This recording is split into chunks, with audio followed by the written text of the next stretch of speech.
Hi అందరికీ నమస్తే.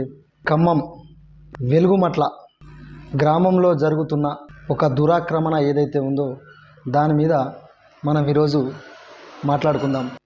ఏదైతే కాంగ్రెస్ మంత్రులు రోడ్డున పడ్డ ప్రజల మాటలు ఒక్కసారి ఈ చిన్న క్లిప్లో చూడండి. కనీసం చెప్పాలి కదా, మాకు క్యాల్ చేయండి అమ్మా, మేము తీసేస్తున్నాం అని చెప్పాలి కదా.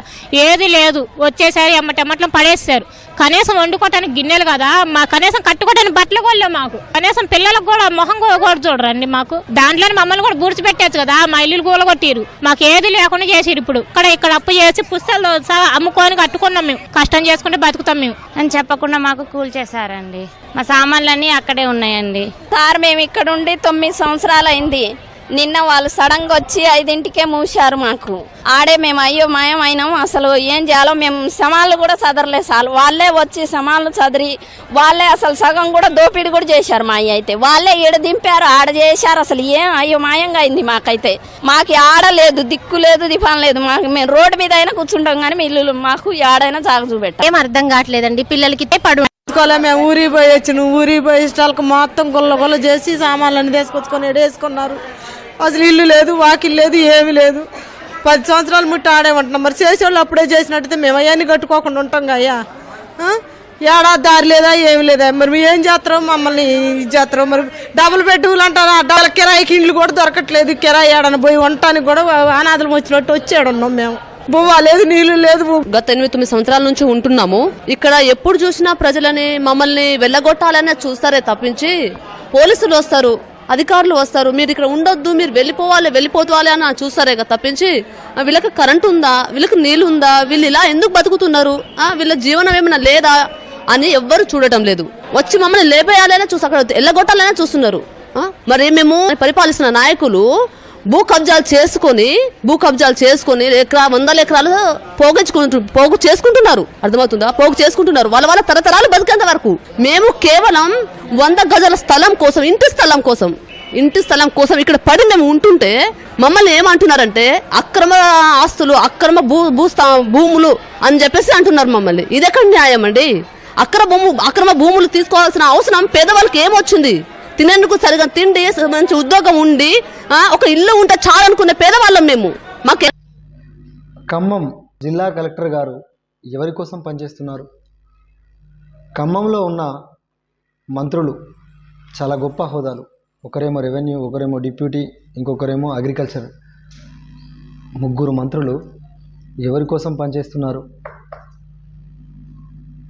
ప్రజల కోసమా, లేకపోతే రియల్ ఎస్టేట్ భూబకాసురుల కోసమా? ఖమ్మం వెలుగుమట్లలో భూదాన్ బోర్డు భూమి 1954 నుంచి 1985 వరకు అది భూదాన్ బోర్డు మీదనే ఉన్నది. ఆ భూమిని పేద ప్రజలకు, ఇల్లు లేని పేద ప్రజలకు, దాంట్లో ఒక 100 చదరపు గజాలు ఉంటారు. దానికి గవర్నమెంట్ నుంచే ప్రొసీడింగ్ ఇస్తారు. ఆ గవర్నమెంట్ నుంచి ఇచ్చిన ప్రొసీడింగ్ని ఇక వాళ్ళకి అదొక పట్టా లెక్క. 1985లో సడన్లీ కొంతమంది ప్రైవేట్ వ్యక్తులు ఆ భూదాన్ బోర్డు భూములలోకి ఎంటర్ అయ్యారు. అట్లనే రెవెన్యూ రికార్డులలో వాళ్ళ పేర్లు వచ్చినాయి. దాన్ని 1985లో కావచ్చు, 2013లో కావచ్చు, ఉన్నది కాంగ్రెస్ గవర్నమెంటే. ఆక్యుపై చేయడానికి ప్రతిసారి ప్రయత్నం చేసేది కాంగ్రెస్ గవర్నమెంటే. ఆ భూములను స్వాధీనపరచుకోవడానికి ప్రయత్నం చేస్తున్నప్పుడల్లా అధికారంలో ఉన్నది కాంగ్రెస్ పార్టీ. 1985లో అప్పుడు చెన్నారెడ్డి పాలన అంట, అప్పుడు ఉన్నది అట్లా వాళ్ళే. 2013లో ఆ కోర్టులో కేసు కొట్టేసినప్పుడు ఉన్నది వాళ్ళే. మళ్ళీ ఈరోజు వెలుగుమట్ల ప్రజలను రోడ్డు కీడ్చింది కూడా 2026లో కాంగ్రెస్ గవర్నమెంటే. ఇక్కడ తెలంగాణ ప్రజలు ఒకటి గమనించాలి. భూములను లాక్కోవడము, భూములను అమ్ముకోవడము, ప్రభుత్వ భూములను స్వాధీనపరచుకోవడము, పేద ప్రజలను రోడ్డు కీడ్చడానికే కాంగ్రెస్ పార్టీ అధికారంలోకి వచ్చింది. 2026లో జరిగిన సంఘటనే, వెలుగుమట్లలో జరిగిన సంఘటనే దీనికి నిదర్శనం. ఇక్కడ నుంచి మనం హైదరాబాద్ పోయినట్టుంటే ఇంకా చాలా చోట్ల, మొయినాబాద్ కావచ్చు, జీడిమెట్ల కావచ్చు, మేడ్చల్ కావచ్చు, మల్కజ్గిరి కావచ్చు, రంగారెడ్డి కావచ్చు, ఏదైనా కావచ్చు, ప్రజల దగ్గర ఉన్న భూములను లాక్కోవడమే, ప్రజల భూములను, ప్రజల ఆస్తులను ధ్వంసం చేయడం, లాక్కోవడమే కాంగ్రెస్ పార్టీలో ఉన్న నాయకులు చేస్తున్న పని చేశారు. ఇక్కడ 62 ఎకరాలు మీ ప్రభుత్వ రికార్డులలోనే ఉన్నది, కానీ 30 ఎకరాలు మీరు స్వాధీనం చేసుకున్నామన్నారు. మిగతా 32 ఎకరాల భూమి ఎటువైంది? ప్రజలకు కాదా అది? భూదాన భూమి ఎటువైంది? మిగతా 32 ఎకరాల భూమి ఎవరి చేతిలోకి పోయింది? బాంబులేడి చేతిలోకి పోయిందా, లేక ఇంకో మంత్రి చేతిలోకి పోయిందా, లేక ఇంకో మంత్రి చేతి ఎందుకు పోయింది? ఒకవేళ పోతే ఆ భూమి సంగతి ఏంది? కలెక్టర్ గారు మీరు సమాధానం చెప్పాలి వెలుగుమట్ల ప్రజలకు. ఇది తెలంగాణ ప్రజల డిమాండ్. ఇప్పుడున్న కలెక్టర్ గారు మీరు దీనికి సమాధానం చెప్పాల్సిందే. మీరు ఏదో రోజు కోర్టు బోనులో నిలబడి ఈ 30 ఎకరాల పరిస్థితి ఏంది అనేది మీరు సమాధానం చెప్పాల్సిందే. అదేవిధంగా ఈరోజు నష్టపోయిన వారి గోస మాత్రం ఆ మంత్రులకు, ఈ ప్రభుత్వానికి, అలాగే ఈ కలెక్టర్కు ఖచ్చితంగా జరుగుతుంది. పేద ప్రజల ఉసురు ఉత్తగానే పోదు కలెక్టర్ గారు. ఇక్కడ ఉన్నది ఎంత? 100 చదరపు గజాలు. ఆ 100 చదరపు గజాలను మొత్తం వాళ్ళు వేసుకున్న రేకులు కావచ్చు, కట్టుకున్న బిల్డింగ్ కావచ్చు, లేకపోతే కట్టుకున్న ఇల్లే కావచ్చు, మొత్తం కూల్చేశారు. ఆ కూల్చేసినప్పుడు వాళ్లకు పునరావాసాలు కల్పిస్తాము అనే భరోసా ఏమైనా ఇచ్చారా?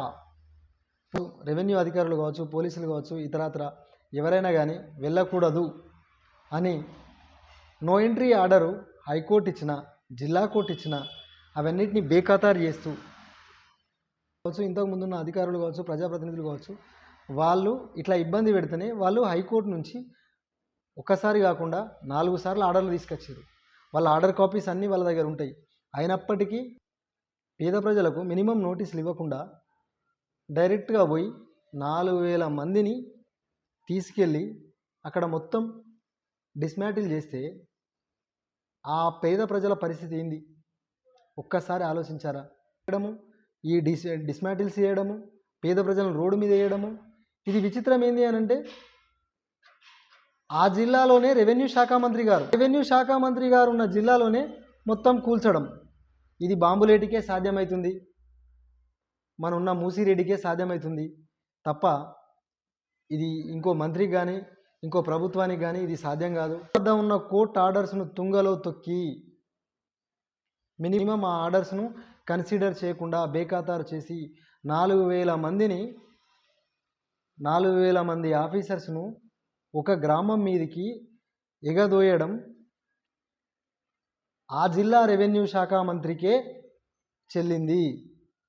ఆ జిల్లా రెవెన్యూ శాఖ మంత్రికి మాత్రమే నడుస్తుంది.